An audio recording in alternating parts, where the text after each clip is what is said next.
Hello students, स्वागत है आप सभी लोगों का आज के क्लास गुडविल के ऑब्जेक्टिव सीरीज में। आज के क्लास में मैं आप लोगों को गुडविल चैप्टर जो पार्टनरशिप सीरीज में आप पढ़ रहे हैं उसमें जो गुडविल का चैप्टर पढ़ रहे हैं उस चैप्टर के सबसे इंपॉर्टेंट ऑब्जेक्टिव्स जो जिनके आने के चांसेस आपके एग्जामिनेशन में बहुत ज़्यादा होते हैं, उन ऑब्जेक्टिव्स के बारे में मैं बताने वाला हूँ। मैं बताने वाला हूं कि गुडविल चैप्टर से किस किस तरह के ऑब्जेक्टिव्स आ सकते हैं, कौन कौन से हैं वे ऑब्जेक्टिव्स जो आपके एग्जामिनेशन में पूछे जा सकते हैं या फिर चैप्टर से रिलेटेड बहुत महत्वपूर्ण है।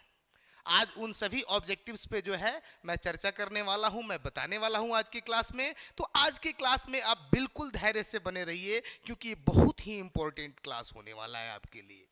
क्योंकि आज आप समझ जाएंगे कि गुडविल जो चैप्टर है उसमें ऑब्जेक्टिव्स किस किस तरह के बन सकते हैं, किस किस तरह के ऑब्जेक्टिव्स आपसे पूछे जा सकते हैं एग्जामिनेशन।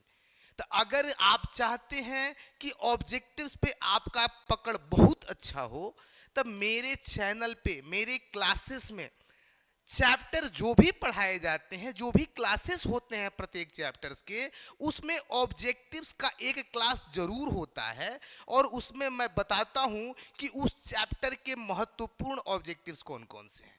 आज के क्लास में मैं यही बताने वाला हूं क्योंकि मेरे क्लासेस में मेरे चैनल पे अभी चैप्टर नंबर 2 यानी पार्टनरशिप यूनिट का दूसरा लेसन गुडविल चल रहा है और उसमें जो है आज मैं आपको ऑब्जेक्टिव्स बताने वाला हूं। इसके पहले गुडविल्स का बेसिक, उसकी थ्योरी और गुडविल चैप्टर से सारी चीजें मैं पिछले क्लासेस में एक्सप्लेन कर चुका हूं।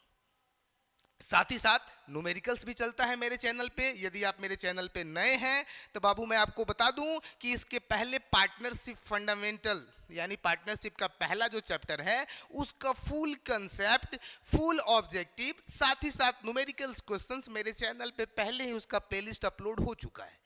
तो आप बिल्कुल चीजों को शुरू से पढ़ें, सारी चीजों को इत्मीनान से पढ़ें। आइए आज के क्लास को करते हैं शुरू और देखते हैं आज के ऑब्जेक्टिव्स के बारे में। देखिए बाबू, सबसे पहला जो ऑब्जेक्टिव्स है गुडविल में वो आपका है कि money value of business reputation is called. ध्यान से देखिएगा आप कि व्यवसाय के प्रतिष्ठा का मौद्रिक मूल्य कहलाता है।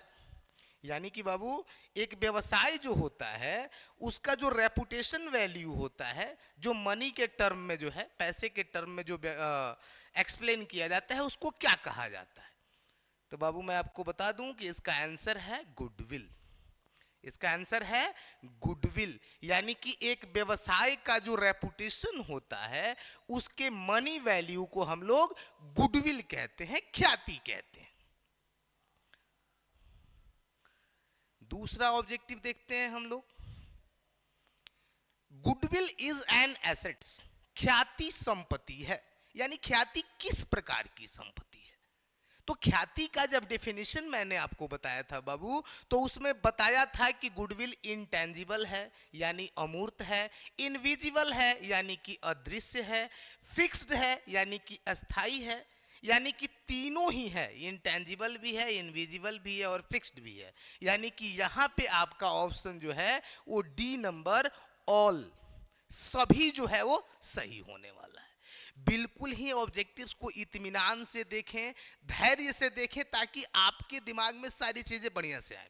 यदि आपने इसके पहले के क्लासेस को देखा है, मेरे पहले के जो गुडविल से रिलेटेड वीडियो जो है अगर आपने उसको देखा है, तो आई होप कि इस गुडविल को आप जितना ऑब्जेक्टिव्स मैं बता रहा हूं उसको आप सॉल्व भी कर पाएंगे। आपके दिमाग में आंसर आ जा रहा होगा जो मैं बता रहा हूं। तो चलिए अगला देखते हैं। 3 नंबर जो ऑब्जेक्टिव है बाबू, वो आपसे पूछ रहा है कि काइंड्स ऑफ गुडविल आर, ख्याति के प्रकार हैं। तो मैंने आपको बताया था बाबू कि ख्याति जो है वो मेनली 2 प्रकार की होती है। एक सेल्फ जेनरेटेड यानी कि स्वयं अर्जित, और दूसरा होता है क्रय किया गया यानी कि खरीदी गई। तो गुडविल 2 प्रकार की होती है, 2 प्रकार, यानी कि 2 प्रकार की ख्याति होती है बाबू। एक स्वयं अर्जित यानी कोई संस्था खुद से कमाती है, और दूसरा जो है वो किसी दूसरी संस्था से परचेज कर लेती है। यानी कि गुडविल के दो प्रकार हैं। एक संस्था अपने अच्छे काम से खुद बनाती है और दूसरा यदि किसी ने बना के रखा है तो उसको परचेज कर लेती है। अगला जो ऑब्जेक्टिव है बाबू, नेचर्स ऑफ गुडविल आर, ख्याति की प्रकृति है। तो मैंने आपको एक्सप्लेन किया था बाबू कि ख्याति 4 प्रकृति की होती है, कुत्ते की, बिल्ली की, चूहे की और खरगोश की। यानी कि चारों प्रकृति को पिछले क्लासेस में मैंने एक्सप्लेन किया हुआ है। तो आपको बता दें कि ख्याति की प्रकृति है बाबू 4 natures of goodwill are 4।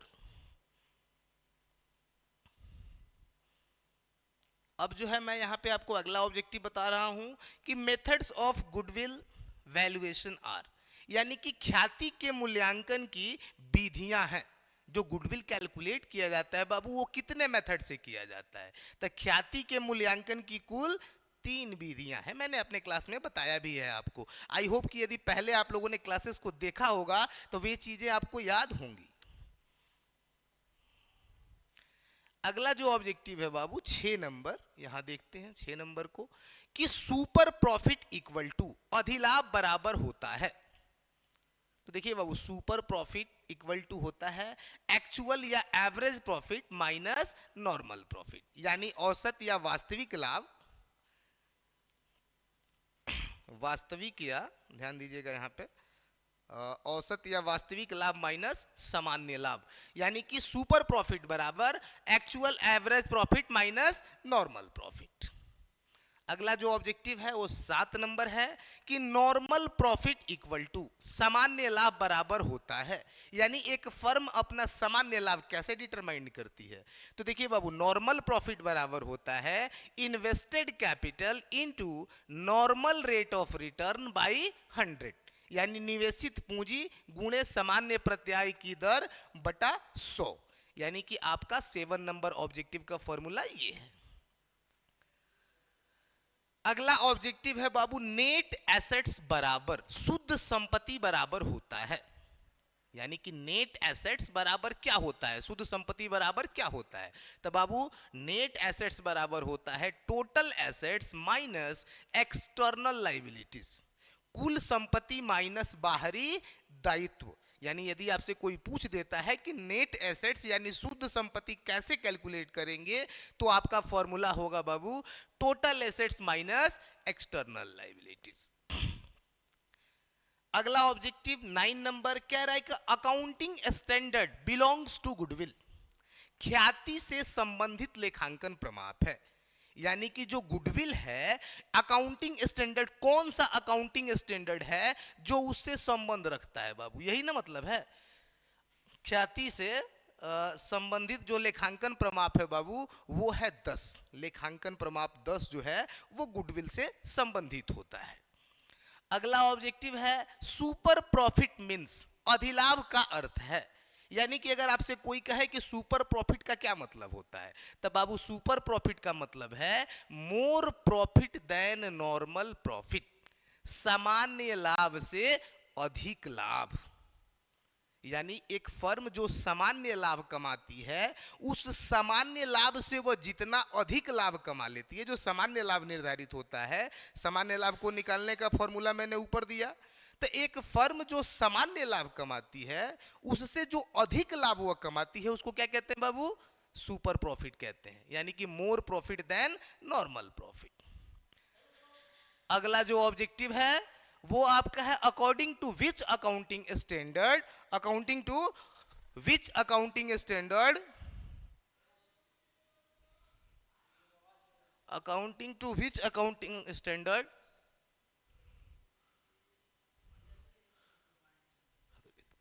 Online class चल रहा है, बाद में accounting to, according to which accounting standard only purchased goodwill is shown in books. किस लेखांकन मानक के अनुसार सिर्फ खरीदी गई ख्याति का लेखा ही पुस्तकों में किया जाता है? यहां ये जो क्वेश्चन है बाबू, ये पूछ रहा है कि according to which accounting standard only purchased goodwill is shown in books. यानी किस लेखांकन मानक के अनुसार सिर्फ खरीदी गई ख्याति का लेखा ही पुस्तकों में किया जाता है। तो हम आपको बता दें बाबू कि अकाउंटिंग स्टैंडर्ड 26 यानी अकाउंटिंग स्टैंडर्ड 26 के अंतर्गत लेखांकन मानक जो 26 है उसके अंतर्गत सिर्फ खरीदी गई ख्याति को ही पुस्तकों में लिखा जाता है। अगला क्वेश्चन है बाबू, When does weighted average profit method use for goodwill valuation? यानी ख्याति की गणना में भारित औसत लाभ विधि का प्रयोग कब किया जाता है? ये पूछ रहा है कि जो गुडविल कैलकुलेट करना होता है बाबू उसमें वेटेड एवरेज प्रॉफिट मेथड कब यूज किया जाता है। तो हम आपको बता दें कि weighted average profit method increase और डिक्रीज इन प्रॉफिट, लाभ के बढ़ने तथा लाभ के घटने दोनों की प्रवृत्ति में, यानी यदि व्यवसायिक फर्म का लाभ आने वाले वर्षों में बढ़ रहा है या घट रहा है तो इस कंडीशन में बाबू वेटेड एवरेज प्रॉफिट यानी कि भारित औसत लाभ विधि का प्रयोग होता है। अगला जो है वो है कैपिटलाइज्ड वैल्यू। कैपिटलाइज्ड वैल्यू बराबर लाभों को पूंजीकृत मूल्य बराबर होता है। तो बाबू लाभों का पूंजीकृत मूल्य यानी कैपिटलाइज्ड वैल्यू का फॉर्मूला है, आप यहां देखिए कैपिटलाइज्ड वैल्यू का फॉर्मूला है बाबू, कैपिटलाइज्ड वैल्यू का फॉर्मूला है एवरेज प्रॉफिट इंटू 100 बटा नॉर्मल रेट ऑफ रिटर्न। औसत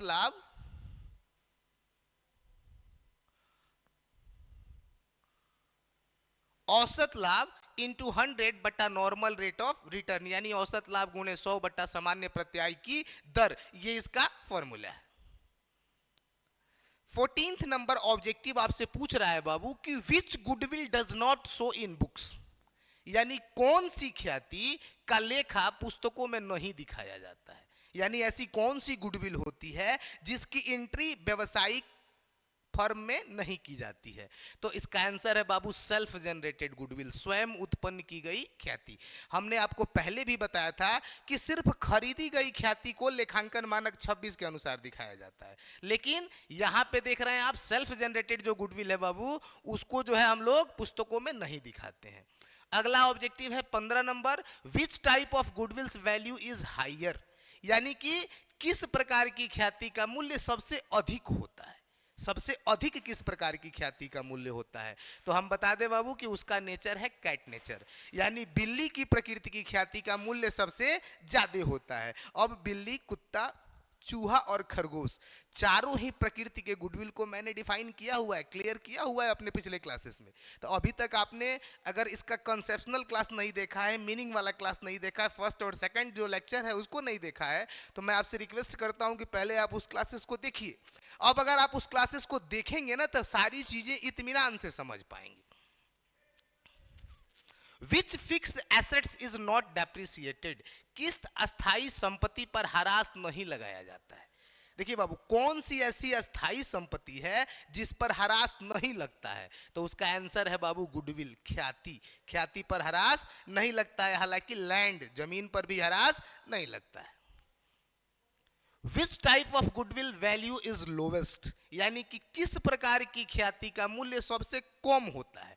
अभी हम लोगों ने ज्यादा पर चर्चा किया कि सबसे अधिक किस पर होता है और सबसे कम, तो रैट नेचर, चूहा की प्रकृति का जो ख्याति होता है बाबू उसका वैल्यू बहुत कम होता है, सबसे कम होता है।